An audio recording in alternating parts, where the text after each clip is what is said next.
Big boss season 7ന്റെ ആദ്യത്തെ episode എങ്ങനെയുണ്ടായിരുന്നു? ആരൊക്കെയാണ് കത്തിക്കേറാൻ പോകുന്നത് ഈ സീസണിൽ? അതെ, ആരൊക്കെയായിരിക്കും? കോമണർ അനീഷിന്റെ പ്രവോക്കിംഗ് ഗെയിമില് എല്ലാവരും വീണോ ഇന്ന്? അങ്ങനെ നമ്മുടെ അനീഷ ആദ്യത്തെ ക്യാപ്റ്റൻ ആയിരിക്കുകയാണ്. സത്യം പറഞ്ഞാൽ ഈ പ്രവോക്കിംഗ് ഗെയിമിൽ വീണിട്ട് തന്നെയാണ് അനീഷ് ക്യാപ്റ്റൻ ആയത്. അതോ ബിഗ് ബോസ് മനഃപൂർവ്വം ക്യാപ്റ്റൻ ആക്കിയതാണോ? നോമിനേഷനിൽ നിന്ന് അനീഷിനെ രക്ഷപ്പെടുത്തി. അത് മാത്രമല്ല, അതുകൊണ്ട് തന്നെ ഒരുപാട് സേഫ് ഗെയിമേഴ്സ് നോമിനേഷനിൽ വരികയും ചെയ്തു. ആദ്യത്തെ ക്യാപ്റ്റനായി നോമിനേഷനിൽ നിന്ന് രക്ഷപ്പെട്ടു. പിന്നെ അനീഷിന്റെ പുറകെയാണ് ബാക്കിയുള്ളവർ. ആരൊക്കെയാണ് സ്ട്രോങ് കണ്ടസ്റ്റൻസ്? അത് മാത്രമല്ല, ഇന്ന് കുറച്ച് കാര്യങ്ങൾ കൂടെ എക്സ്ട്രാ നടന്നിട്ടുണ്ട്. പണിപ്പുര ലക്ഷറി ബജറ്റ് സംഭവം ഇനി ഇല്ല. ഇനി എല്ലാം പണിപ്പുരയിലാണ്. എല്ലാ സാധനങ്ങളും ഇനി പണിപ്പുരയിലാണ് ഇരിക്കുന്നത്. അത് കിട്ടാൻ വേണ്ടി ഡ്രസ്സാണെങ്കിലും എന്ത് കിട്ടാൻ വേണ്ടിയിട്ടും നമ്മൾ ടാസ്ക് കളിച്ച് പോയിന്റ് നേടണം. അത് ഭയങ്കര പ്രാടാണ്. അപ്പോൾ ഇന്ന് നടന്ന എല്ലാ കാര്യങ്ങളും പറയാം. എല്ലാവർക്കും നമസ്കാരം. ഞാൻ നിങ്ങളുടെ സ്വന്തം രേവതി. വീഡിയോ ആദ്യമായിട്ട് കാണാൻ ചാനൽ സബ്സ്ക്രൈബ് ചെയ്യണം, ലൈക്ക് ചെയ്യണം, കമൻറ്റ് ചെയ്യണം. അപ്പോൾ ഇന്ന് നമ്മുടെ ഓഗസ്റ്റ് 4-ാം തീയതിയുള്ള റിവ്യൂ ആണ്. അപ്പോൾ എല്ലാവരും ഗെയിം കളിക്കാൻ തുടങ്ങിയിട്ടുണ്ട്.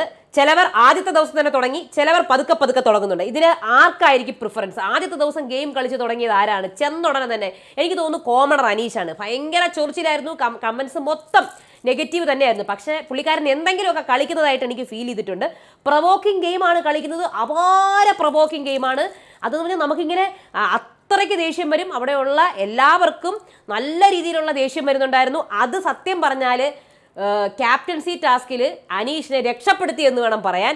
അതെ, ഇപ്പം കണ്ടന്റ് തരുന്ന ഒരാളാണ് അനീഷ്. പക്ഷേ അനീഷിന്റെ ഈ കണ്ടന്റ് ഫസ്റ്റ് ഡേ തൊട്ട് കൊടുത്ത കണ്ടന്റിൽ പിടിച്ചു കയറുന്ന ആരൊക്കെയെന്നറിയാമോ? അഭി ഈ അനീഷിന്റെ കണ്ടന്റ് തന്നെയാണ് കണ്ടിന്യൂ ചെയ്ത് പോകുന്നത്. പുള്ളിക്കാരന്റെ കണ്ടന്റും അനീഷിന്റെ കണ്ടന്റ് സെയിം ആണ്. അനീഷ്, അതേപോലെ അക്ബർ, അതേപോലെ അപ്പാനി എല്ലാം സത്യം പറഞ്ഞാൽ കറക്റ്റായിട്ട് ഒരു എതിരാളിയായിട്ട് നിൽക്കുകയാണ് അനീഷിന് ഓപ്പോസിറ്റ് ആയിട്ട് തന്നെ. അപ്പോൾ ഇവരെല്ലാവരും ഈ അനീഷിന്റെ കണ്ടന്റിലേക്ക് വന്ന് അവർ ഗെയിം സ്റ്റാർട്ട് ചെയ്തിരിക്കുകയാണ്. അപ്പോൾ കറക്റ്റായിട്ട് റിബലായിട്ട് നിന്ന് തന്നെയാണ് ചെയ്തേക്കുന്നത്. പിന്നെ അപ്പുറത്തും ഇപ്പുറത്തും നിൽക്കുന്ന ആൾക്കാരുണ്ട്. അതായത് ചില സമയത്ത് അനീഷിന്റെ കൂടെ നിൽക്കും, ചില സമയത്ത് അപ്പുറത്ത് നിൽക്കും. അങ്ങനെ നിൽക്കുന്ന ഇതായിട്ട് തോന്നിയത് എനിക്ക് ഷാനവാസിനെയാണ്. രണ്ട് രീതിയിൽ നിന്ന് ഗെയിം കളിക്കുന്നുണ്ട് പുള്ളിക്കാരൻ. എന്തായിരുന്നാലും ഈ ഒരു സംഭവം, ഈ ഒരു പ്രൊവക്കേഷൻ, ക്യാപ്റ്റൻസി ടാസ്കിന്റെ ഫസ്റ്റ് തന്നെ പുള്ളിക്കാരൻ പിന്നെയും ചൊറിഞ്ഞിട്ട് പിന്നെയും ഇവരെല്ലാവരും ഒന്നും ആലോചിക്കാണ്ട് നമ്മുടെ 7 വോട്ടാണ് കിട്ടിയത് ക്യാപ്റ്റൻസിക്ക്. അങ്ങനെ അത് ബിഗ് ബോസ് ബുദ്ധിപൂർവ്വം അനീഷ് തന്നെ ക്യാപ്റ്റൻ ആകും എന്നുള്ള രീതിയിൽ കൊടുത്ത ടാസ്ക് ആയിട്ടാണ് എനിക്ക് ഫീൽ ചെയ്തത്. അതായത് നിങ്ങൾ ക്യാപ്റ്റൻ ആകാൻ ആഗ്രഹിക്കാത്ത ആളാരാണ് അവർക്ക് വോട്ട് ചെയ്യാനാണ് പറഞ്ഞത്. അപ്പോൾ സ്വാഭാവികമായിട്ട് ഒരു 4-5 വോട്ടെങ്കിലും കൂടുതൽ അനീഷിന് കിട്ടുമെന്ന് ബിഗ് ബോസിന് അറിയായിരുന്നു. അതുകൊണ്ട് തന്നെ ബിഗ് ബോസ് ഈ ഒരു ടാസ്ക് കൊടുത്തതും ഇവർ സത്യം പറഞ്ഞാൽ ഇവരെല്ലാവരും അതിനകത്ത് പറ്റിപ്പോയെന്ന് വേണം പറയാൻ. അവർ മണ്ടത്തരമായി പോയെന്ന് വേണം. ഇവർ വിചാരിച്ചെന്ന് പറഞ്ഞാൽ ഫുൾ മുഖത്ത് ഈ സോപ്പ് അല്ലെങ്കിൽ സോപ്പ് പത വരാത്ത എല്ലാവരും അവരായിരിക്കും ക്യാപ്റ്റൻസി ടാസ്കിലേക്ക് പോകുന്നത്. പക്ഷേ ബിഗ് ബോസ് ഇവിടെ ചതിച്ചു. ബിഗ് ബോസ് തന്നെ അതെ അനീഷിനെ തെരഞ്ഞെടുത്തിരിക്കുകയാണ് ക്യാപ്റ്റനായിട്ട്. പക്ഷേ ഈ ഒരു സംഭവം നോമിനേഷനെ ഹെൽപ്പ് ചെയ്തു കേട്ടോ. കാര്യം എന്ന് പറഞ്ഞാൽ അല്ലെങ്കിൽ എല്ലാവരും നോമിനേഷനിൽ അനീഷിൻ്റെ പേര് പറഞ്ഞ് ആ ഒരു വോട്ട് കളയും. എന്തായാലും ഒരു 2 പേര് പറയുമ്പോൾ തന്നെ അനീഷ് നോമിനേഷനിൽ വരും. പക്ഷേ ഈ നോമിനേഷനിൽ സേഫ് ആയതുകൊണ്ട് ഒരുപാട് പേരുടെ പേര് നോമിനേഷനിൽ വന്നു. മാത്രമല്ല നോമിനേഷനിൽ 8 പേരാണ് വന്നിരിക്കുന്നത്. അതിനകത്ത് സേഫായിട്ട് കുറച്ച് നേരം ഒന്ന് ഉള്ളിലോട്ട് നിൽക്കുന്ന കുട്ടികളുടെ പേരും വന്നിട്ടുണ്ട്. നമ്മുടെ കണ്ടസ്റ്റൻസ് കുറച്ചുകൂടെ നല്ല രീതിയിലാണ് നോമിനേറ്റ് ചെയ്തതെന്ന് ഞാൻ വിചാരിക്കുന്നു. അതായത് സേഫായിട്ട് നിൽക്കുന്നവരും ഒട്ടും കളിക്കാത്തവരും ഇനാക്റ്റീവ് ആയിട്ടുള്ളവരും ഒക്കെ അവർ നോമിനേറ്റ് ചെയ്തിട്ടുണ്ട്. അത് നല്ലൊരു കാര്യമായിട്ട് തോന്നി. അത് അനീഷ് നോമിനേഷനിൽ വരാത്തതുകൊണ്ടാണ് അത് മെയിൻ കാരണം. പിന്നെ രഞ്ജിത്തിൻ്റെ കാര്യം പറയുമെങ്കിൽ പുള്ളിക്കാരൻ സത്യം പറഞ്ഞാൽ എല്ലാവരെയും ഏട്ടനായിട്ടൊക്കെ ഇരുന്ന് വലിയ കാര്യത്തിൽ ഇരുന്നു. പക്ഷേ പിന്നെ നിന്ന് പണി കിട്ടിയത് കണ്ടോ? നമ്മൾ അവിടെ ആരുടെ ഏട്ടനും അനിയത്തിയായിട്ട് നിന്നിട്ടൊന്നും ഒരു കാര്യമില്ല. നമുക്ക് നമ്മുടെ തോളിൽ കൈകൊണ്ട് നടക്കുന്ന ആൾക്കാർ തന്നെയായിരിക്കും നമുക്കെതിരെ വോട്ട് ചെയ്യുന്നത്. അതേപോലെ തന്നെ നോമിനേഷനിൽ കണ്ട കാര്യമാണ് ഷാനവാസിൻ്റെ ആ ഒരു നോമിനേഷൻ. അത് ജിസേലിനെതിരായിട്ടായിരുന്നു. ജിസേലിൻ്റെ വസ്ത്രധാരണം സംസ്കാരത്തിന് ചേർന്നതല്ല എന്നുള്ള രീതിയിലുള്ള ഒരു സ്റ്റേറ്റ്മെൻറ്റാണ് ഷാനവാസ് പറഞ്ഞത്. അതിൽ ഒരുപാട് പേർക്ക് എതിർപ്പുണ്ട്. ഞാനും പറഞ്ഞിട്ടുണ്ടായിരുന്നു. അത് ഇവിടെ പറയേണ്ട, ഈ നോമിനേഷനിൽ പറയേണ്ട ഒരു റീസൺ ആയിട്ട് എനിക്ക് ഫീൽ ചെയ്തിട്ടില്ല. ഓരോരുത്തരുടെ വസ്ത്രധാരണം അവരവരുടെ ഇതാണ് വേണമെങ്കിൽ ഷാനവാസ് അത് പേഴ്സണൽ ഒപ്പീനിയൻ ആയിട്ട് വേണമെങ്കിൽ പറയാം. അല്ലാണ്ട് നോമിനേഷനിൽ ഇത് കാരണം ഇവിടെ നിൽക്കാനുള്ള ഇതില്ലെന്ന് പറയാൻ പറ്റില്ല. പക്ഷെ നമ്മൾ ഇപ്പം പല കമൻസുകളും ഈ നമ്മുടെ കമൻറ്റ് സെക്ഷനിൽ കാണുന്നുണ്ട്. ഒരുപാട് പേര് ജിസേലിനൊപ്പമാണ് നിൽക്കുന്ന കാര്യം എന്ന് പറഞ്ഞാൽ അത് വസ്ത്രധാരണം നമുക്ക് സ്വാതന്ത്ര്യമാണെന്ന് പറഞ്ഞ് തന്നെ നിൽക്കുന്നുണ്ട്. ഒന്നോ രണ്ടോ അതായത് 10% ആൾക്കാർ പറയുന്നുണ്ട് ഇത് എല്ലാവരും കാണുന്നതാണ്, നമ്മൾ കുറച്ചൊക്കെ ശ്രദ്ധിക്കണം എന്നുള്ളത്. സോ ഇങ്ങനെ രണ്ട് അഭിപ്രായം, പക്ഷെ കൂടുതലും ജിസേലിൻ്റെ കൂടെയാണ് സപ്പോർട്ട് ഉള്ളത് കമന്റ് സെക്ഷനിൽ. ഇനി അടുത്ത് പറയാനുള്ളത് ലക്ഷറി ബജറ്റ് എന്ന സംഭവം ഇനിയില്ല. അതെ, ലക്ഷറി ബജറ്റ് നമ്മൾ ബോർഡിൽ വന്നിട്ട് നമ്മൾ ലക്ഷറി സാധനങ്ങളൊക്കെ എഴുതിയിട്ട് അത് നമ്മൾ സ്റ്റോർ റൂം വഴി സെൻഡ് ചെയ്യുന്ന സംഭവം ഇനിയില്ല. ഈ ഒരു രീതിയിലുള്ള ഒരു തീം ഹിന്ദി ബിഗ് ബോസിൽ ഉണ്ടായിരുന്നതാണ്. അതായത് ഇവരുടെ ഡ്രസ്സ്, ഇവരുടെ മേക്കപ്പ് സാധനങ്ങൾ, കമ്മല്, മാല എല്ലാം പണിപ്പുരയിൽ വെച്ച് പൂട്ടി വെച്ചേക്കാണ്. ഇത് ബിഗ് ബോസ് കൊടുത്ത ഡ്രസ്സ് ഇട്ടിട്ടാണ് അവർ നിൽക്കുന്നത്. ഈ മറ്റേ സ്റ്റാർ ഉള്ള 3 പേർക്ക് മാത്രമേ ഉള്ളൂ അവരുടെ പെട്ടി കൊടുത്തിട്ടുള്ളത്. അത് ആരുടെയൊക്കെ കയ്യിലാണ് അവസാനം ഉള്ളത് അവർക്ക് പെട്ടിയുണ്ട്. അല്ലാത്തവരുടെ ആരുടെ കയ്യിലും പെട്ടിയില്ല. അവർക്കൊരു ഡ്രസ്സ് ബിഗ് ബോസ് വെറുതെ ഇടാൻ വേണ്ടി 2 ജോഡി ഡ്രസ്സ് കൊടുത്തിട്ടേ ഉള്ളൂ. ബാക്കി ഒരു സാധനങ്ങളും അവരുടെ കയ്യിലില്ല, മേക്കപ്പ് ഒന്നുമില്ല. അതുകൊണ്ടാണ് ഇന്ന് അവിടെ ഇരുന്ന മേക്കപ്പ് സാധനങ്ങൾ എടുത്ത് ഉപയോഗിച്ചെന്ന് പറഞ്ഞ് ബിഗ് ബോസ് അവരെ റൂൾ തെറ്റിച്ചു എന്ന് പറഞ്ഞത്. അപ്പോൾ പണിപ്പുരയ്ക്കകത്താണ് ഇവരുടെ സാധനങ്ങൾ ഇരിക്കുന്നത്. അപ്പോൾ ബിഗ് ബോസ് കളിക്കാൻ പോകുന്ന കളി എന്ന് പറഞ്ഞാൽ ഇതിനകത്ത് ലക്ഷറി സാധനങ്ങളും കൂടെ കൊണ്ടുവെക്കും. അപ്പോൾ ഇവരതിനകത്ത് ലക്ഷറി പോയിന്റ് ഇവർ ടാസ്കിൽ നിന്ന് നേടിയെടുക്കുമല്ലോ. ഈ നേടിയെടുത്ത ലക്ഷറി പോയിന്റിന് വിലയുണ്ട്. ഈ പോയിന്റ് അനുസരിച്ച് വേണം, ഈ പോയിന്റിന്റെ അത്രയും നിങ്ങൾക്ക് ഈ പണിപ്പുരയ്ക്കകത്തുനിന്ന് സാധനങ്ങൾ എടുക്കാൻ പറ്റുള്ളൂ. പക്ഷേ ഈ പണിപ്പുരയ്ക്കകത്ത് 3 സാധനങ്ങളുണ്ട്. ഒന്ന് ഇവരുടെ സ്വന്തം സാധനങ്ങൾ, ഇവരുടെ ഡ്രസ്സുകൾ, ഇവർ ഇട്ടുകൊണ്ട് കൊണ്ടുവരാൻ നിന്ന നല്ല നല്ല ഭംഗിയുള്ള ഡ്രസ്സുകളും അതേപോലെ തന്നെ ഓർണമെന്റ്സും എല്ലാം ഉണ്ട്. അത് കൂടാതെ ലക്ഷറി സാധനങ്ങൾ. അപ്പോൾ ലക്ഷറി സാധനം എടുക്കണോ അതോ ഇവരുടെ ഡ്രസ്സ് എടുക്കണോ, അങ്ങനെ ഒരു കൺഫ്യൂഷൻ വരും. അങ്ങനെ ഒരു ത്യാഗം ഇവർക്ക് ചെയ്യേണ്ടി വരും.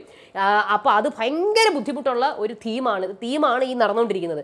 കാര്യം നമുക്ക് ഡ്രസ്സ് സാധനങ്ങളൊന്നും കിട്ടിയില്ലെങ്കിൽ പിന്നെ നമുക്ക് എന്തെന്ന് ബിഗ് ബോസ് അതൊക്കെ കാണിക്കാനല്ലേ നമ്മൾ വന്നേക്കുന്നത്. അപ്പം ഫുൾ ഡിസൈനർ വെയറൊക്കെ ആയിട്ട് കുറേ ആൾക്കാർ വന്നു. പക്ഷെ ഒന്നും കാണിക്കാൻ പറ്റുന്നില്ല. ഒരു കമ്മലോ മാലയോ ഒന്നും, ഒരു മേക്കപ്പ് പോലും ഇടാൻ പറ്റാതെയാണ് പല ആൾക്കാരും അവിടെ നിൽക്കുന്നത്. സോ ഇത് ഭയങ്കര ടഫായിട്ടുള്ള ഒരു തീമായിട്ട് എനിക്ക് തോന്നി. പിന്നെ പോകെ ഇത് മാറുമോ, ഈ തീം മാറ്റുമോ എന്നറിയില്ല. ചിലപ്പോൾ ഒരു മിഡ് സീസൺ ആകുമ്പോൾ ഈ തീം അങ്ങ് മാറ്റും എന്നാണ് എനിക്ക് തോന്നുന്നത്. അത് എല്ലാ തീമും കുറേയൊക്കെ മാറ്റും, കാര്യം അത് ബോറാവുമല്ലോ. അപ്പോൾ ഇനി അതിന് കുറേ റൂൾസ് ഉണ്ട്. പണിപ്പുരയുടെ പുതിയ റൂളുകളെല്ലാം അവർ വായിച്ചായിരുന്നു. ആഴ്ചയിൽ 2 ദിവസം മാത്രമേ അതിനകത്ത് കയറി എടുക്കാൻ പറ്റുള്ളൂ. അതും ഇത്രയും പോയിന്റിനകം. അതും ഒരു ജോഡി കറക്റ്റായിട്ട് എടുത്തുകൊണ്ട് വരണം. ഒരു ചെരുപ്പ് എടുത്തുകൊണ്ട് വരാൻ പറ്റത്തില്ല. ഒരു ഷർട്ടും പാൻറ്റും എടുക്കണം. അങ്ങനെയൊക്കെ കുറേ നിയമങ്ങളുണ്ട്. ഇനി നമുക്ക് മൊത്തത്തിൽ ഇന്ന് ഒരു സംഭവം വേറെ ഒന്നും കൂടെ നടന്നായിരുന്നു. അതാണ് തലവേദന. നമ്മുടെ രേണുവിൻ്റെ തലവേദന അത് ജെനുവിനായിരുന്നു. അത് നമ്മുടെ ഷാനവാസിൻ്റെ ജെനുവിനല്ല. എനിക്ക് ആ സംഭവം ഞാൻ നോക്കിയപ്പോൾ മനസ്സിലായത്, ഈ അനീഷ് എന്ന് പറയുന്ന വ്യക്തി പകുതി വരെ പുള്ളിക്കാരൻ ഒരു റിയലായിരുന്നു. അത് കഴിഞ്ഞ് പുള്ളിക്കാരൻ ഗെയിം കളിക്കാൻ തുടങ്ങി. അതായത് ഈ രേണു വന്നിട്ട് അനീഷിനോട് പറഞ്ഞിട്ടുണ്ടായിരുന്നു തലവേദനയാണെന്ന്. പക്ഷെ ഷാനവാസ് നേരിട്ട് പറഞ്ഞിട്ടില്ല. ഷാനവാസിന് തലവേദനയാണെന്ന് അനീഷിനോട് പറഞ്ഞിട്ടില്ല. പക്ഷെ അനീഷ് ഇത് കേട്ടു. അപ്പോൾ രേണുവിന് ജെനുവിനാണെന്ന് പറഞ്ഞു. ഷാനവാസിന്റെ ജെനുവിനാണെന്ന് അനീഷ് പറഞ്ഞിട്ടില്ലേ, ജെനുവിൻ അല്ല എന്ന് പറഞ്ഞിട്ടില്ല. രേണുവിന്റെ ജെനുവിനാണ്, അവിടെ കിടക്കട്ടെ എന്ന് പറഞ്ഞു. അപ്പോഴാണ് അഭി എന്ന് പറഞ്ഞാൽ ഭയങ്കര ദേഷ്യമാണ് അഭിക്ക്. അഭി അപ്പം ഡയറക്റ്റ് തന്നെ നമ്മുടെ അനീഷിനെതിരെ കളിക്കാൻ വേണ്ടിയാണ്. അപ്പോൾ അഭി അത് ഗെയിമായിട്ടെടുത്ത് അനീഷിനെതിരെ കളിക്കുകയാണ്. അപ്പോൾ അനീഷിനെതിരെ അഭി കളിക്കുമ്പോഴും ഭയങ്കര നീ എന്തുകൊണ്ട് ഷാനവാസിന്റെ ജെനുവിനായിട്ട് കണ്ടില്ല എന്ന് പറഞ്ഞു. അത് കഴിഞ്ഞ് അനീഷ് മിണ്ടാതെ നിന്നു. അതൊക്കെ അനീഷിന്റെ ഗെയിമായിട്ടാണ് എനിക്ക് ഫീൽ ചെയ്യുന്നത്. പ്രൊവോക്കിംഗ് ആയിട്ട് തന്നെയാണ് പുള്ളിക്കാരൻ നിൽക്കുന്നത്. അത് കഴിഞ്ഞ് ക്യാമറയിൽ പോയിട്ട് രേണുവിന് മെഡിസിൻ ചോദിച്ചു. അപ്പോൾ പുള്ളിക്കാരൻ ഒരു ക്യാപ്റ്റനാണ്. എന്താണ്, അപ്പോൾ ക്യാപ്റ്റൻ ആവുമ്പോൾ കുറച്ചും കൂടെ നമ്മൾ ഗെയിമിൽ നിന്ന് വിട്ട് ചിന്തിക്കണം. അതായത് നമ്മൾ ക്യാപ്റ്റൻ ആയതുകൊണ്ട് നമ്മൾ കുറച്ച് ഉത്തരവാദിത്തങ്ങളുണ്ടെന്നാണ് ഞാൻ വിശ്വസിക്കുന്നത്. അപ്പം ഇത് ഗെയിം അപ്പോഴെങ്കിലും ഇത്രയും വഴക്കുണ്ടായി കഴിഞ്ഞിട്ടെങ്കിലും അനീഷിന് ക്യാമറ നോക്കി രേണുവിന് വേണ്ടിയിട്ട് മരുന്ന് പറയുമ്പോൾ ഷാനവാസിന് വേണ്ടി പറയാമായിരുന്നു. അതുവരെ അനീഷ് ഇതായിരുന്നു. പക്ഷെ അത് കഴിഞ്ഞ് അനീഷ് പിന്നെയും ഗെയിം കളിക്കാൻ സ്റ്റാർട്ട് ചെയ്തു. അതായത് പിന്നെയും പ്രൊവോക്കിംഗ് രീതിയിൽ. അപ്പോഴാണ് ഷാനവാസ് പിന്നെയും ഇത്രയും എൻ്റെ തലവേദനയാണെന്ന് പറഞ്ഞിട്ട് പിന്നെയും നിങ്ങൾ എനിക്ക് വേണ്ടിയിട്ട് മരുന്ന് ചോദിച്ചില്ല. അത് കഴിഞ്ഞ് പിന്നെയും അത് അനീഷ് ഗെയിം കളിക്കാൻ അവിടെയാണ് സ്റ്റാർട്ട് ചെയ്തത്. ശരിക്കും പറഞ്ഞാൽ ആദ്യമൊക്കെ അനീഷ് പറഞ്ഞത് കറക്റ്റായിരുന്നു, ഷാനവാസ് പറഞ്ഞിട്ടില്ലായിരുന്നു. പക്ഷെ പകുതി വെച്ച് അനീഷ് ഗെയിം സ്റ്റാർട്ട് ചെയ്തു. അപ്പോൾ അതിൻ്റെ ഓപ്പോസിറ്റായിട്ട് അപ്പാനിയും അഭിയും പുള്ളിക്കാരനെതിരെ തന്നെ നിന്നു. ഇനി നമുക്ക് ഇന്നത്തെ ബിഗ് ബോസിന്റെ തുടക്കമല്ലേ, എല്ലാവരുടെയും ഗെയിം നമുക്കൊന്ന് പറഞ്ഞു നോക്കാം. അനീഷ് സത്യം പറഞ്ഞാൽ പുള്ളിക്കാരൻ ഗെയിം തുടങ്ങി വെച്ച ഒരു വ്യക്തിയാണ്. കോമണർ എന്ന് പറയാൻ പറ്റില്ല, കണ്ടസ്റ്റൻ്റ് ആയി കഴിഞ്ഞു. ഓക്കെ, ആ ഗെയിമിൽ പ്രൊവോക്കിംഗ് ഗെയിമാണ്, ചൊറിച്ചിൽ ഗെയിമാണ്. പക്ഷേ ഇങ്ങനെ കൺസിസ്റ്റൻ്റ് ആയിട്ട് കൂടുതൽ പ്രേക്ഷകരെ ചൊറിയാതെ കണ്ടസ്റ്റൻസിനെ മാത്രം ചൊറിഞ്ഞു പോയി കഴിഞ്ഞാൽ നല്ല രീതിയിൽ പോകാനുള്ള ചാൻസ് കാണുന്നുണ്ട്, സപ്പോർട്ട് കിട്ടാൻ ചാൻസ് ഉണ്ട്.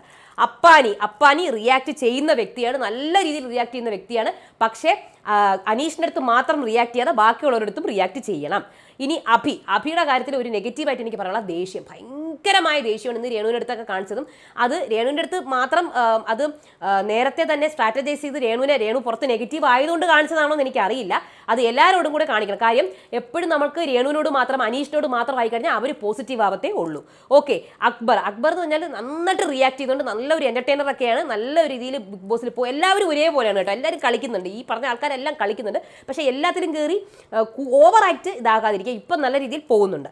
ഇനി അടുത്ത് ആര്യൻ കളിക്കുന്നുണ്ട്, ഗെയിം കളിക്കുന്നുണ്ട്. യങ് കണ്ടസ്റ്റൻ്റ് ആണ്. നല്ല രീതിയിലുള്ള സപ്പോർട്ട് ഗേൾസിൻ്റെ ഒക്കെ സപ്പോർട്ട്, യങ്സ്റ്റേഴ്സിൻ്റെ അടുത്തൊക്കെ സപ്പോർട്ട് കിട്ടാനുള്ള ചാൻസ് കാണുന്നുണ്ട്. ചില സ്ഥലത്ത് 2-3 സോറിയൊക്കെ ഒരു ദിവസം വെച്ച് പറയും കേട്ടോ. ഇനി അടുത്തൊരു മീഡിയം ആയിട്ട് കളിക്കുന്ന ആൾക്കാരാണ്. മീഡിയം ആയിട്ടല്ല, ഒരു ഗേൾ നന്നായിട്ട് കളിക്കുന്നുണ്ട്. 2 ഗേൾസ് ഒരുവിധം കളിക്കുക. അതിൽ ഏറ്റവും നന്നായിട്ട് കളിക്കുന്ന ഗേൾ കണ്ടസ്റ്റന്റ് ഞാൻ പറഞ്ഞത് അത് റെന ഫാത്തിമയാണ്. റെന നന്നായിട്ട് ഗെയിം കളിക്കുന്നുണ്ട്, നന്നായിട്ട് ഗെയിം അനലൈസ് ചെയ്യുന്നുണ്ട്. അനീഷിന്റെ പുറകെ തന്നെ നടക്കുകയാണ്. അതായത് അനീഷിന്റെ ഗെയിമിന്റെ ഒരു പങ്ക് റെന അതിനെടുത്ത് റെനയുടെ ഗെയിമായിട്ട് മാറ്റുന്നുണ്ട്. അപ്പോൾ റെന സൂപ്പറായിട്ട് കളിച്ച് മുന്നേറുന്നുണ്ട്. ഇനിയും മുന്നേറാനുള്ള ചാൻസ് കാണുന്നുണ്ട്. നമുക്ക് കുറച്ച് ആൾക്കാരെയും ഫാൻസിനെയൊക്കെ കിട്ടാനുള്ള ഇത് കാണുന്നുണ്ട്. അതേപോലെ ശാരിക നല്ല രീതിയിൽ തന്നെ റിയാക്ട് ചെയ്യുന്നുണ്ട്. അനുവിൻ്റെ കാര്യം പറയുകയാണെങ്കിൽ ഒരു പാവം ആയിട്ട് നിൽക്കുന്നത് പോലെ എനിക്ക് ഫീൽ ചെയ്യുന്നത്. പാവമായിട്ട് ഞാനൊരു പാവമാണേ, ഞാൻ എല്ലാം എടുത്തോളാമേ എന്ന് പറഞ്ഞ് നിൽക്കുന്നത് പോലെയാണ് എനിക്ക് ഫീൽ ചെയ്തത്. അതുപോലെ ബിന്നിയുടെ കാര്യം പറയുകയാണെങ്കിൽ ബിന്നി ഗെയിം കളിച്ച് തുടങ്ങിയിട്ടില്ല. അതേപോലെ തന്നെ ശൈത്യ വളരെ സൈലൻ്റ് ആണ്. പക്ഷേ ഇന്ന് 8ന്റെ പണി ശൈത്യയ്ക്ക് കിട്ടി. വെറുതെ ഇരുന്നാൽ ലിപ്സ്റ്റിക്കിൻ്റെ കാര്യം എടുത്ത് വെച്ച് പറഞ്ഞ് നോമിനേഷനിൽ വന്നു. അല്ലെങ്കിൽ മിണ്ടാതെ സേഫ് ഗെയിം കളിച്ച് പോകുമായിരുന്നു കേട്ടോ അതിൽ കൂടെ. പക്ഷേ സേഫ് ഗെയിം അവിടെ നിൽക്കുന്നതിനെക്കാട്ടിയും ഭേദം നന്നായിട്ട് കളിച്ച് പുറത്തായാലും കുഴപ്പമില്ല. ഇനി അടുത്ത് രേണുവിൻ്റെ കാര്യം, രേണു ഗെയിമൊന്നും കളിക്കുന്നില്ല. ഗെയിം പ്രത്യേകിച്ച് രേണു അവിടെ ഒരു സ്ട്രാറ്റജൈസ് ഒന്നും ചെയ്യുന്നില്ല. ഫ്ലോയ്ക്കൊത്ത് പോകുന്നതായിട്ടാണ് എനിക്ക് തോന്നുന്നത്. പക്ഷേ ഇത് കാലക്കാലം പോകുമ്പോഴത്തേക്കും ബാക്കിയുള്ളവർക്ക് ഫാൻസും ബാക്കിയുള്ളവർക്ക് വോട്ട് പോകുമ്പോൾ രേണുവിൻ്റെ വോട്ട് കുറയും. ഇനി അടുത്ത് ജിസേലിൻ്റെ കാര്യം പറയുകയാണെങ്കിൽ ജിസേൽ ടാസ്ക് നന്നായിട്ട് പെർഫോം ചെയ്യും. എനിക്ക് ഉറപ്പുണ്ട്. പല ടാസ്കുകളും നന്നായിട്ട് പെർഫോം ചെയ്യുന്ന ഒരു വ്യക്തിയാണ്. അത്യാവശ്യം പുള്ളിക്കാരിക്ക് നിന്ന് പോകാൻ കഴിയും. ഇനി അടുത്ത് കുറച്ചും കൂടെ ബാക്കിലോട്ട് ആയതാണ് ബിൻസിയൊക്കെ നല്ല സംസാരിക്കുന്നുണ്ട്. പക്ഷേ ചില കാര്യങ്ങൾ വരുമ്പം ബാക്കിലോട്ടായി പോകുന്നുണ്ട്. ഒനീലിൻ്റെ കാര്യത്തിലും പുള്ളിക്കാരൻ കാര്യം വരുമ്പോഴത്തേക്കും മിണ്ടാതായി പോകുന്നുണ്ട്. അതുപോലെ രഞ്ജിത്ത് മുൻഷി വലിയ ഏട്ടനായിട്ട് ഇരുന്നിട്ട് സംസാരിക്കുന്നൊക്കെ ഉണ്ട്. പക്ഷേ പുള്ളിക്കാരനെ നോട്ടപ്പുള്ളിയാക്കി എല്ലാവരും പുറത്താക്കാനും ചാൻസുകൾ കാണുന്നുണ്ട്. നിവീൻ്റെ കാര്യം, നിവീൻ ഇതിലൊന്നും അല്ല, വേറെ എവിടെയൊക്കെ ആയതുപോലെ തോന്നുന്നു. കലാഭവൻ സരിക പുള്ളിക്കാരിയും ഇവിടെ ഒന്നും അല്ല, ഇടയ്ക്കൊക്കെ വരും പോവും. അങ്ങനെ രീതിയിൽ ഗെയിമിലില്ലാത്ത പോലെ എനിക്ക് ഫീൽ ചെയ്യുന്നു. ഇതൊക്കെ ആദ്യത്തെ ഒരു ദിവസമേ ആയിട്ടുള്ളൂ. നമ്മളൊന്നും ജഡ്ജ് ചെയ്യാനൊന്നും ആയിട്ടില്ല. പക്ഷേ ഇനി നല്ല രീതിയിൽ അവർ ഇമ്പ്രൂവ് ആവും. കാര്യം നാളെ തൊട്ട് നമ്മുടെ വീക്ക്ലി ടാസ്ക് വരികയാണ്. അപ്പോൾ നമുക്ക് എപ്പിസോഡിൻ്റെ ഇതിലേക്ക് പോവാം. എന്താണെന്ന് നടന്നത് ഓഗസ്റ്റ് 4-ാം തീയതി എപ്പിസോഡ് 2 ഡേ 1 ഗ്രാൻഡ് ലോഞ്ചിൻ്റെ രാത്രിത്തെ ദിവസമാണ് കാണിക്കുന്നത് കേട്ടോ.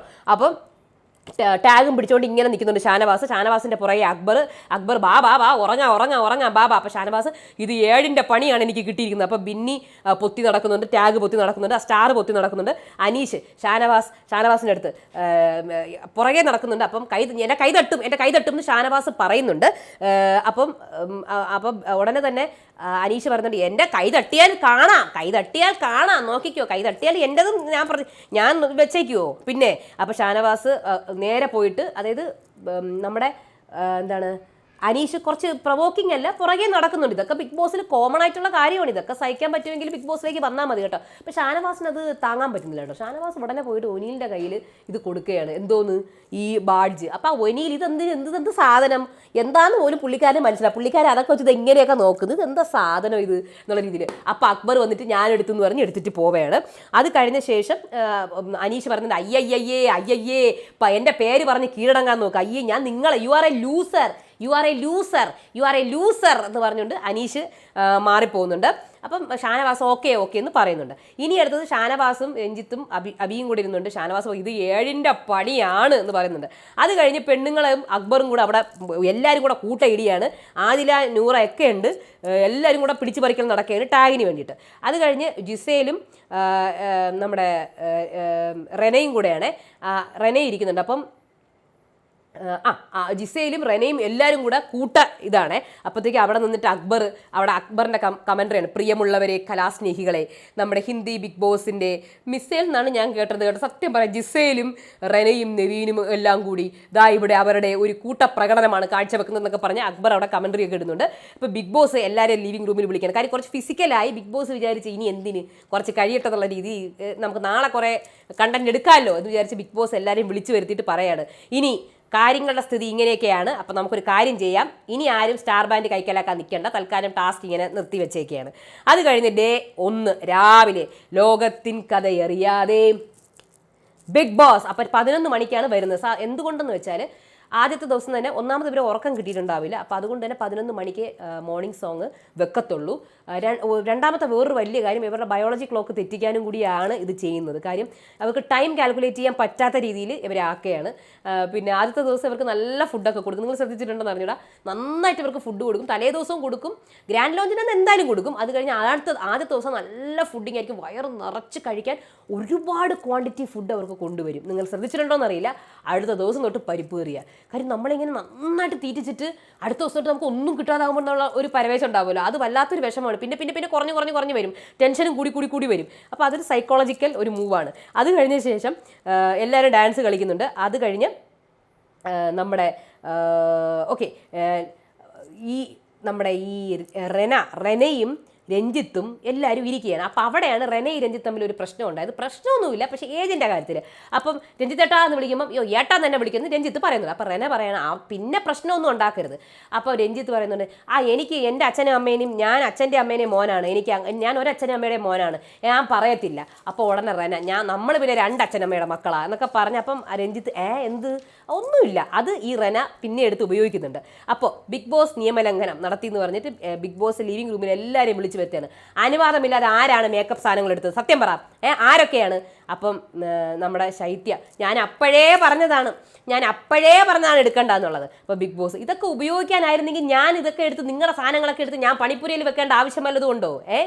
നിങ്ങൾക്കിതൊന്നും ഉപയോഗിക്കാൻ പറ്റത്തില്ല. ഫുൾ നിങ്ങൾ റിയലായിട്ട് വേണം നിൽക്കുക. റിയലായിട്ട് നിങ്ങൾക്ക് മേക്കപ്പ് ഒന്നും ഇല്ലാതെ നിൽക്കണം. വല്ല ആവശ്യമുണ്ടോ? അപ്പോൾ ആദ്യ ദിനം തന്നെ നിങ്ങൾ നിയമം ലംഘിച്ചു. സത്യം പറ, ആരാണ് ആദ്യം ലംഘിച്ചത്? അപ്പോൾ എല്ലാവരും കൈയൊക്കെ പൊക്കുന്നുണ്ട്. അപ്പം തന്നെ ശൈത്യ, ബിഗ് ബോസ് ഞാനുണ്ടല്ലോ ആദ്യമേ പറഞ്ഞതാണ് ഇതൊന്നും എടുക്കണ്ടെന്ന്. അപ്പോൾ അനീഷ് കിട്ടിയ അവസരം, ഹലോ ശൈത്യ താങ്കൾ എന്താണ് ഈ പറയുന്നത്? താങ്കൾ എന്താണ് ഈ പറയുന്നത്?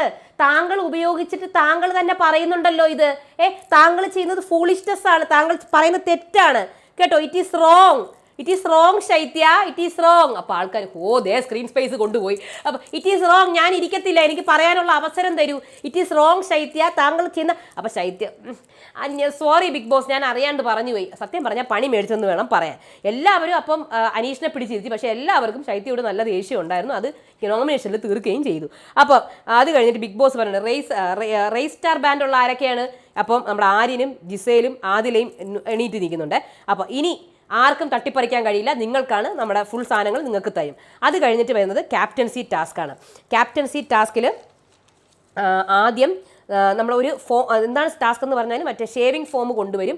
ഒരു പേപ്പറിൻ്റെ പുറത്ത് ആ ഷേവിംഗ് ഫോം വെച്ചിട്ട് നിങ്ങൾ ക്യാപ്റ്റൻ ആവാൻ ആഗ്രഹിക്കാത്ത ആൾക്ക് മുഖത്തിങ്ങനെ പറ്റിച്ചു കൊടുക്കുക. അപ്പം ഫസ്റ്റ് വന്നത് തന്നെ ഈ ഫ്രണ്ടിൽ ഇരിക്കുന്നതുകൊണ്ട് തന്നെ ഫസ്റ്റ് നമ്മൾ അനീഷിന് കയറി വരാം. അതിനാണ് അവിടെ ഇരിക്കുന്നത്. അതൊക്കെ ഒരു സ്ട്രാറ്റജിക്കൽ മൂവാണ്. അനീഷ് ആദ്യം വന്നിട്ട്, എനിക്ക് പറയാനുള്ളത് ശാരികയുടെ പേരാണ്. കാര്യം എന്ന് പറഞ്ഞാൽ ശാരിക, നിങ്ങളിത് അർഹിക്കുന്നു ശാരിക.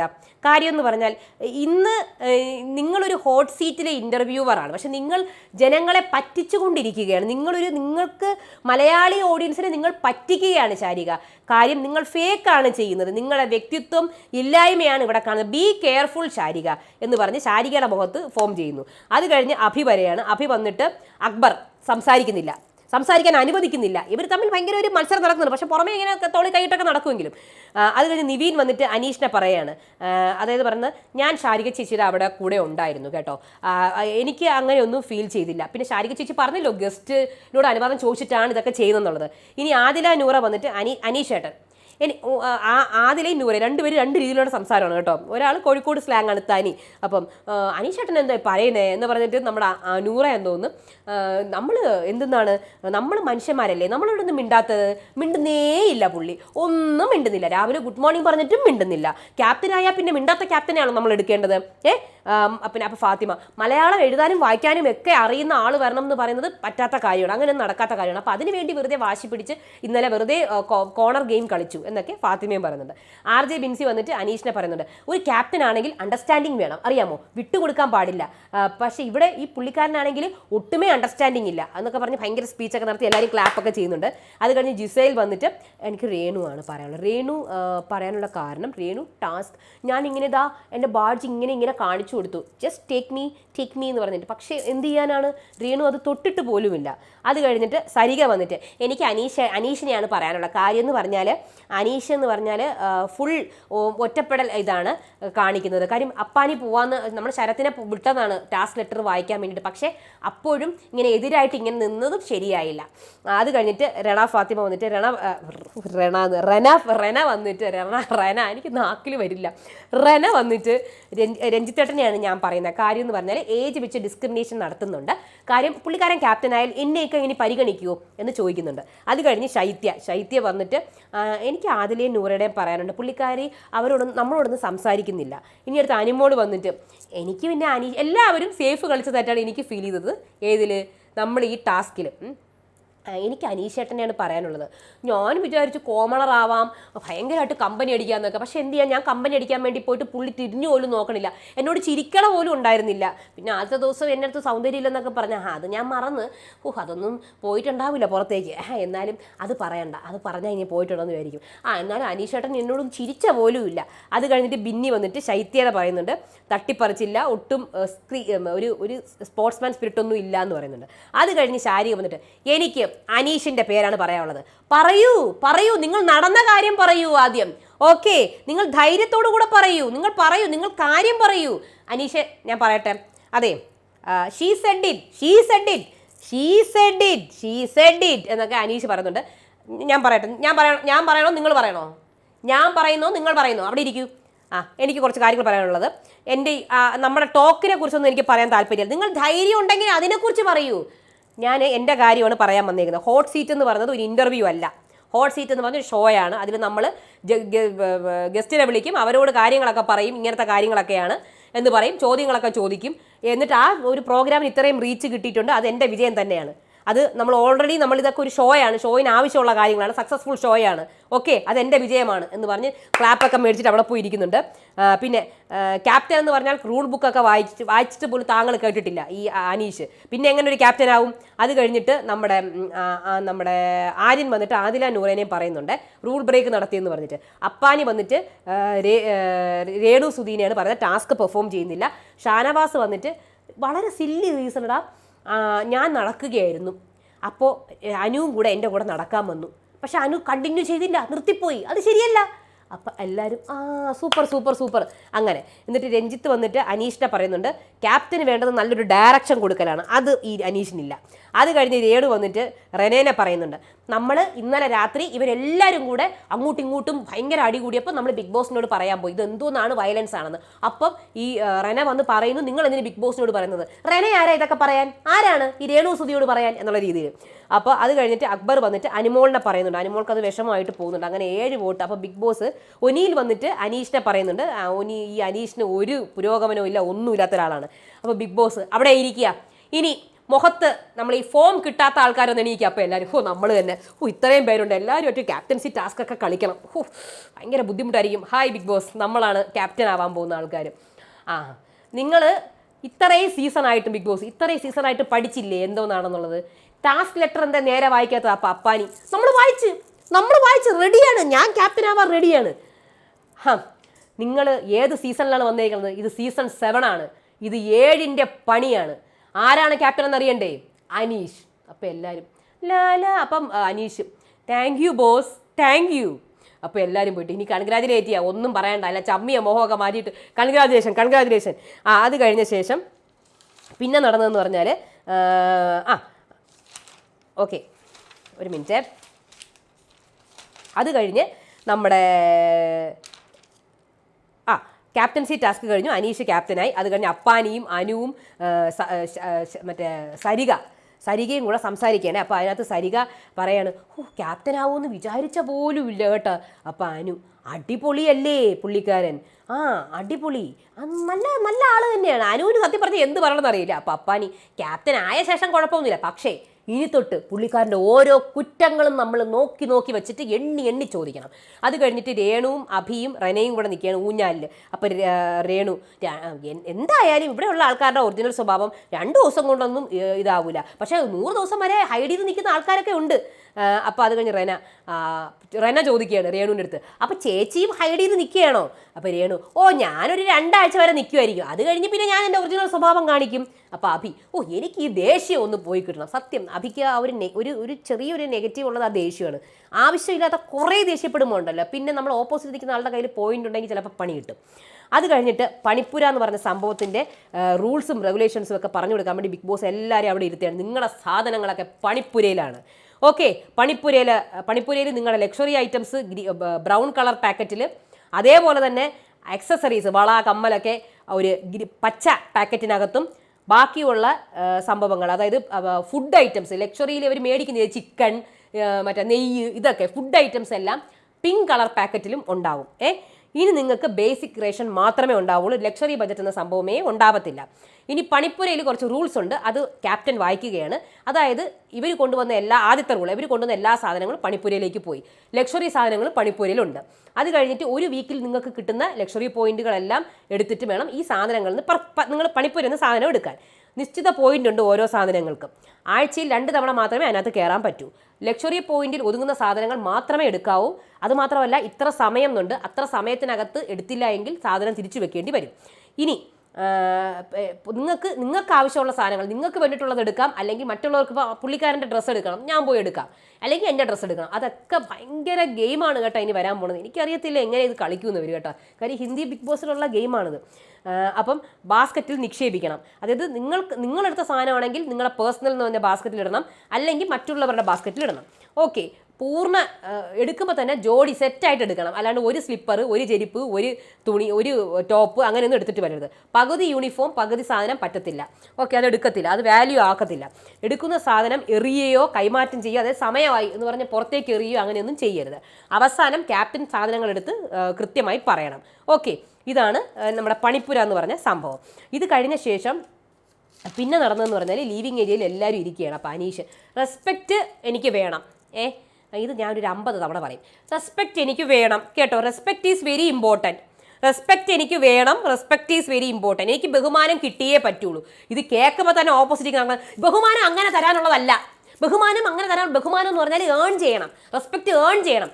അപ്പം അനീഷ് ഏറ്റും എനിക്ക് റെസ്പെക്റ്റ് വേണം, എനിക്ക് റെസ്പെക്റ്റ് കിട്ടിയേ പറ്റത്തുള്ളൂ, എനിക്ക് റെസ്പെക്റ്റ് വേണം, എനിക്ക് റെസ്പെക്റ്റ് തരൂല നിങ്ങൾക്ക്, നമ്മൾ റെസ്പെക്റ്റ് തരൂല. ഞാൻ നിങ്ങൾക്ക് റെസ്പെക്റ്റ് തരും, ഞാൻ തരും നിങ്ങൾക്ക് റെസ്പെക്റ്റ്, ഞാൻ തരും.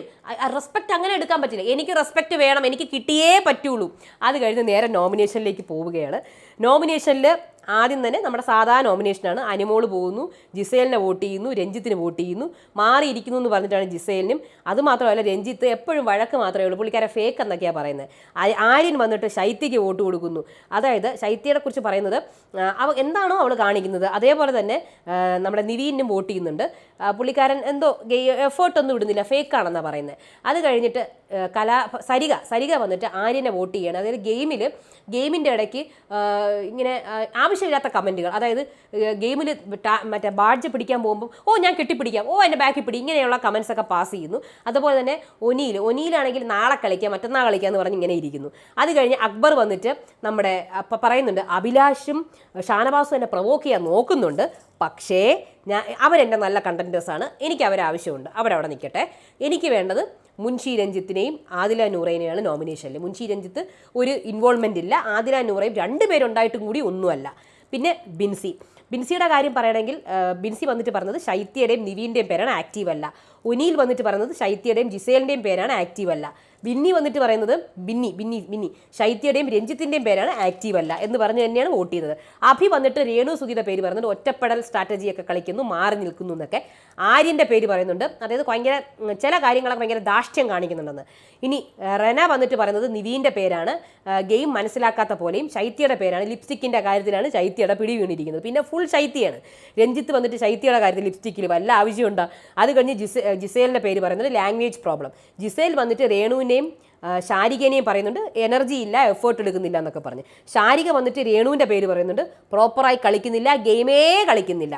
രഞ്ജിത്തിൻ്റെ പേരും പറയുന്നുണ്ട്. ഇനി ഷാനവാസ് വന്നിട്ട് ജിസേലിൻ്റെ പേര് പറയണം. നമുക്ക് മലയാളികൾക്ക് ഒരു സംസ്കാരമൊക്കെ ഇല്ലേ. സോ ജിസേലിൻ്റെ വസ്ത്രധാരണം എന്ന് പറയുന്നത് മലയാളിയുടെ സംസ്കാരത്തിന് യോജിച്ച ഒരു സംഭവമാണോ? അത് ഒരു അരോചകമായിട്ട് എനിക്ക് ഫീൽ ചെയ്യുന്നു. തീർന്നു ഷാനവാസ്. അത് കഴിഞ്ഞിട്ട് വേറൊന്നും കൊണ്ടല്ല, ഇങ്ങനത്തെ കമൻറ്റ് നോമിനേഷനിൽ വരുമ്പോൾ ഇപ്പോൾ സീസൺ 3 ഡിംബലിൻ്റെ വസ്ത്രത്തിന് നമ്മുടെ റംസാൻ പറഞ്ഞപ്പോൾ ഭയങ്കരമായിട്ടുള്ളൊരു കമൻറ്റ് പാസ് ചെയ്തു ഡിംബൽ. അത് ഡിംബലിനെ ഭയങ്കര ഹൈപ്പ് കൊടുത്തൊരു സംഭവമാണ്. റംസാൻ നെഗറ്റീവ് ആവുകയും ചെയ്തു. Never ever comment on anybody's costume എന്നാണ് പറഞ്ഞത്. അപ്പോൾ അഭിലാഷിനെയാണ് ഷാനവാസ് അടുത്ത് നോമിനേറ്റ് ചെയ്യുന്നത്. നിവീൻ വന്നിട്ട് അനിമോളിനെയും രേണുവിനെയും നോമിനേറ്റ് ചെയ്യുന്നു. ആദില നൂറ വന്നിട്ട് നമ്മുടെ ശൈത്യനെയും ആര്യനെയും നോമിനേറ്റ് ചെയ്യുന്നു. ശൈത്യ വന്നിട്ട് ബിന്നിനെയും രഞ്ജിത്തിനെയും നോമിനേറ്റ് ചെയ്യുന്നു. രേണു സുധി വന്നിട്ട് അക്ബറിനെയും ശൈത്യനെയും നോമിനേറ്റ് ചെയ്യുന്നു. ശരത്ത് വന്നിട്ട് നിവീനെയും ഷാനവാസിനെയും നോമിനേറ്റ് ചെയ്യുന്നു. അനീഷ് വന്നിട്ട് ഷാരികേനെയും അനുമോളെയും നോമിനേറ്റ് ചെയ്യുകയാണ്. എന്നിട്ട് അവസാനം 8 പേര് നോമിനേറ്റഡ് ആവുകയാണ്. ശൈത്യ, രഞ്ജിത്ത്, രേണു സുധി, നിവീൻ, ജിസേൽ, ആര്യൻ, ഷാരിക, അനുമോൾ. അത് കഴിഞ്ഞിട്ടാണ് നമ്മുടെ തലവേദന പ്രോബ്ലം വരുന്നത്. തലവേദന, അതെ. അപ്പം നിവീൻ അവിടെ ഇങ്ങനെ ഇരിക്കുകയാണ്, എല്ലാവരും ലീവിങ് ഏരിയയിൽ ഇങ്ങനെ ഇരിക്കുകയാണ്. അപ്പോൾ രേണു കിടന്നുറങ്ങുന്നു കൂർക്കം വലിച്ചിട്ട്. അപ്പം അനീഷ് എന്നോട് പറഞ്ഞതാണ്, റെനു പറഞ്ഞതാണ് എന്നോട്, സാഹചര്യം നോക്കണം, ജെനുവിനാണ്, പുള്ളിക്കാരിയുടെ കേസ് ജെനുവിനാണ്. അപ്പോൾ ഉടനെ തന്നെ അഭി, ഇതാണ് നിങ്ങളുടെ പ്രശ്നം. അപ്പോൾ ഷാനവാസ്, അപ്പോൾ എനിക്ക് തലവേദന ഉണ്ടെന്ന് നിങ്ങൾ അറിഞ്ഞില്ലേ? ഞാൻ ഒന്നും അറിഞ്ഞില്ല. അപ്പം ഷാനവാസ്, പറഞ്ഞോളൂ, എനിക്ക് സൗകര്യമില്ല പറയാൻ. എന്നാൽ പിന്നെ അനുഭവിച്ചോളൂ, നിങ്ങൾക്ക് തലവേദനയുള്ള കാര്യം എന്നോട് പറഞ്ഞിട്ടില്ലല്ലോ. അത് കഴിഞ്ഞിട്ട് അഭി, അവക്കൊരു കുരുവില്ല, രേണുവിനും ഒരു കുരുവില്ല, കളിച്ചോണ്ട് നടക്കണം. അപ്പം അപ്പാണി, അവൾ നടക്കണണ്ട, രേണു ഒരു കുഴപ്പമില്ല. രേണു അത് പറഞ്ഞു, അയ്യോ മോള് രേണു, നിനക്ക് അങ്ങനെ തലവേദന? അയ്യോ തലവേദന എന്ന് പറഞ്ഞാൽ എന്തൊരു തലവേദന, എനിക്ക് ഭയങ്കര പൊട്ടിപ്പോട്. പിന്നെ നിനക്കൊരു കുഴപ്പമില്ല? കുഴപ്പമുണ്ട് ഭയങ്കര, എന്തോ ദൈവസത്യത്തിന് എനിക്ക് ഭയങ്കര തലവേദന. എടീ നീ കൂടുതൽ വിളയരുത് കേട്ടോ, എനിക്ക് താഴെ തൊട്ട് ഇങ്ങനെ തരിച്ച് വരുന്നുണ്ട് അഭി. നിനക്ക് തലവേദന ഉണ്ട്, പക്ഷേ തലവേദന ഇല്ല, എല്ലാം നിൻ്റെ അഭിനയം. പിന്നെ ആരാടി നീ? ആരാടി നോക്കി, എനിക്ക് തലവേദന ഉണ്ട്. ഞാൻ സമ്മതിച്ചു തരില്ല, അല്ലെങ്കിൽ ഞാൻ എനിക്ക് അഭിനയിക്കേണ്ട ആവശ്യമില്ല. അപ്പം അഭി മുകളിൽ കയറി നിൽക്കണം, എനിക്ക് തരിച്ച് കയറുന്നുണ്ട്, നീ മിണ്ടാതിക്കടി. എടാ നീ എന്നെ അടിക്കാൻ വരുന്നല്ലേ, അവൻ എന്നെ അടിക്കാൻ വരുന്നു, ഇത് ശരിയാണോ ഇല്ലേ? അപ്പം അനീഷ്, ഡോണ്ടു മുകളിൽ കയറി നിൽക്കാൻ പാടില്ല ആസ് എ ക്യാപ്റ്റൻ. എടാ നിനക്ക് അവളെ ജെനുവിനായിട്ട് തോന്നിയല്ലേ, അവനെ ജെനുവിനായിട്ട് തോന്നിയല്ലേ, നിന്റെ ഇരട്ടത്താപ്പ് നയമാണ്, നീ കാണിച്ചു തരാം. എനിക്ക് കേൾക്കണ്ട, എനിക്ക് ഒന്നും കേൾക്കണ്ട, ഞാൻ നടക്കാൻ പോവുകയാണ്, ഞാൻ ഇനി 2 കിലോമീറ്റർ നടന്നിട്ടേ വരുള്ളൂ, എനിക്ക് കേൾക്കണ്ട, എന്നോട് ആരും ഒന്നും പറഞ്ഞിട്ടില്ല, ഞാൻ നടക്കുകയാണ്, ഞാൻ വേണമെങ്കിൽ എൻ്റെ പുറകെ നടന്നോളൂ, നിങ്ങൾക്ക് കുറച്ച് സ്ക്രീൻ പേസ് കിട്ടും. വരൂ നടന്നോളൂ. എടാ നീ മനഃപൂർവ്വം ചെയ്തതാണ്, നിനക്ക് രണ്ട് നയം, ഇരട്ടത്താപ്പ് നയം. ക്യാപ്റ്റൻ എന്ന് പറഞ്ഞാൽ വെറും പോക്ക് ക്യാപ്റ്റൻ, നമുക്ക് വേണ്ട. നിനക്ക് രേണുവിൻ്റെ തലവേദന കാണാം, രേണുവിന് എല്ലാ പ്രിവിലേജും, ബാക്കിയുള്ളവർക്കൊന്നും പ്രിവിലേജ് ഇല്ല അല്ലേ? അപ്പോൾ ഉടനെ രേണു, എനിക്ക് ഭയങ്കര തലവേദന ബിഗ് ബോസ്, എനിക്ക് പെയിൻ കില്ലർ ഇപ്പം കിട്ടണം കേട്ടോ. അപ്പോൾ അഭിയും അവിടെ അനീഷും തമ്മിൽ ഭയങ്കര വഴക്ക് കേട്ടോ. അത് കഴിഞ്ഞ ശേഷം നമ്മുടെ അക്ബർ, ഷാനവാസിൻ്റെ തലവേദന ജെനുവിനല്ല, രേണുവിൻ്റെ തലവേദന ജെനുവിൻ. അതെങ്ങനെ എന്നോട് പറഞ്ഞതാണ്, റെനു എന്നോട് പറഞ്ഞതാണ്. അപ്പോൾ ഷാനവാസും നമ്മുടെ അനീഷും തമ്മിൽ, അതെ ഞാൻ ക്യാപ്റ്റൻ എന്ന് പറഞ്ഞ് ഞാൻ നിങ്ങളെ വിളിച്ച് പറഞ്ഞിട്ടില്ല, പക്ഷേ എൻ്റെ തലവേദനയ്ക്ക് ഉണ്ടെന്ന് നിങ്ങൾക്ക് അറിയാമായിരുന്നല്ലോ, പിന്നെ എന്ത്? എന്നോട് പറഞ്ഞിട്ടില്ല. എന്നോട് പറഞ്ഞോ? ഇല്ലല്ലോ. എന്നോട് നിങ്ങൾ പറഞ്ഞിട്ടില്ല നിങ്ങൾക്ക് തലവേദന ഉള്ള കാര്യം. അപ്പം അഭി, എനിക്ക് ഇങ്ങനെ പറ്റത്തുള്ളൂ, ഞാൻ ഇങ്ങനെ റിയാക്ട് ചെയ്യുള്ളൂ, നിങ്ങൾക്ക് ധൈര്യം ഉണ്ടെങ്കിൽ നീ ചോദിക്കടാ എന്ന് പറഞ്ഞ് അന്തസ്സായിട്ട് കളിക്കണം. ഞാൻ അഭി ഇങ്ങനെ നടക്കും, ഒറ്റപ്പെടൽ സ്ട്രാറ്റജി. ഇത് ബിഗ് ബോസ് 7 ആണ്, നിന്റെ കളിയൊന്നും ഇവിടെ നടക്കൂല. അപ്പോഴത്തേക്കും അപ്പാനി, ഡോക്ടർ വരണം, ചെക്ക് ചെയ്യണം. അപ്പോൾ രേണു, അയ്യോ എനിക്ക് ഡോക്ടറെ കാണണം, എനിക്ക് ഡോക്ടറെ കണ്ടേ പറ്റൂ, ഞാൻ ചെക്കപ്പ് ചെയ്തിരിക്കും. ഡോക്ടർ വന്ന് ചെക്കപ്പ് ചെയ്യണം, അല്ലെങ്കിൽ ഇവൾ നാളെയും പറയും നമുക്ക് തലവേദനയാണെന്ന്. എനിക്ക് ഡോക്ടറെ കാണണം. അപ്പോൾ അനീഷ്, അങ്ങനെ പറയരുത്, നിങ്ങൾ അങ്ങനെയൊന്നും പറയരുത്. ഓക്കെ ബിഗ് ബോസ് ക്യാമറ നോക്കിയിട്ട്, ബിഗ് ബോസ് ഇവിടെ ഒരു മെഡിക്കൽ എമർജൻസിയാണ്, നമ്മുടെ രേണു സുധിക്ക് നമുക്ക് നല്ല തലവേദനയുണ്ട്, സോ മെഡിക്കൽ എമർജൻസിയാണ്. അപ്പോൾ ഷാനവാസ്, എടാ ഇത്രയും നേരം എൻ്റെ തലവേദന ചൊല്ലിയിട്ടാണ് വഴക്ക്, എന്നിട്ട് നീ എൻ്റെ കാര്യം പറയാത്തത്? എന്നോട് പറഞ്ഞില്ല നിങ്ങൾക്ക് തലവേദനയുണ്ടോ? നിങ്ങളോടല്ലേ ഇത്രയും നേരം ഞാൻ പറഞ്ഞുകൊണ്ട് എനിക്ക് തലവേദന ഉണ്ടെന്ന്. നിങ്ങളുടെ തലവേദന ഉണ്ടെന്ന് ആദ്യം അക്സെപ്റ്റ് ചെയ്യൂ, നിങ്ങൾ തലവേദന ഉണ്ടെന്ന് പറയൂ, എന്നാലല്ലേ എനിക്ക് പറയാൻ പറ്റുള്ളൂ. ഇത്രയും നേരം പിന്നെ എന്തോന്നാണ് പറഞ്ഞുകൊണ്ടിരുന്നത്? അപ്പോഴത്തേക്ക് ഉടനെ അപ്പാനിക്ക്, എടാ നിനക്ക് ക്യാമറ കിട്ടാൻ വേണ്ടിയിട്ടാണ് നീ ഈ കാണിക്കുന്നതെങ്കിൽ നോക്കിക്കോ, ഇത് ഇവിടെ വെച്ച് ഞാൻ നിർത്തും. ഓക്കെ. അപ്പം ഷാനവാസ് അവൻ ഇങ്ങനെ നടന്നുകൊണ്ടിരിക്കുന്നത്, അനീഷ് നടക്കണയൊക്കെ കാണിക്കുന്നുണ്ട്. അപ്പം രേണുവും ശൈത്യയും ബിൻസിയാണെന്ന് തോന്നുന്നത്. അപ്പോൾ രേണു പറയാണ് 100 പേര് ചേർന്ന് നിന്ന് എന്നെ എന്തെങ്കിലും പറഞ്ഞാൽ പോലെ എനിക്കൊരു കുഴപ്പമില്ല, പിന്നെയാണോ ഈ 3-4 പേര്. രേണു ഫ്ലവർ അല്ല ഫയർഡാ എന്ന് പറഞ്ഞ് അവസാനിപ്പിക്കുകയാണ് എപ്പിസോഡ്. അപ്പോൾ എന്തായിരുന്നാലും അടുത്ത് പ്രൊമോയും എൻ്റെ BB+ൻ്റെ റിവ്യൂ ആയിട്ട് വരാം. അതുവരേക്കും ബൈ.